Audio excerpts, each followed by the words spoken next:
11 NDA ప్రభుత్వం సాంకేతిక పరిజ్ఞానాన్ని అందిపుచ్చుకొని ప్రజలకు అపరిమిత ప్రయోజనాలు అందించినట్లు ప్రధాని మోదీ తెలిపారు.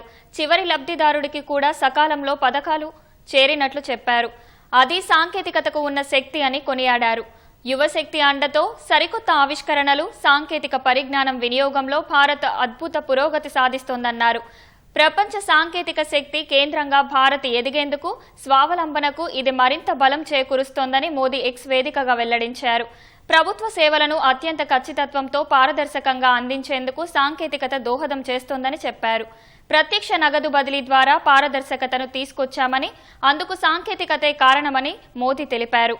మొత్తం 56 శాఖల పరిధిలో సుమారు 322కి పైగా పథకాలకు నిర్వహిస్తున్నామన్న మోదీ, డీబీటీ ద్వారా 44 లక్షల కోట్లకు పైగా లబ్ధిదారులకు చెల్లించామన్నారు. దీనివల్ల సుమారు 3.48 లక్షల కోట్ల మేర వృధా ఆపగలిగామని చెప్పారు.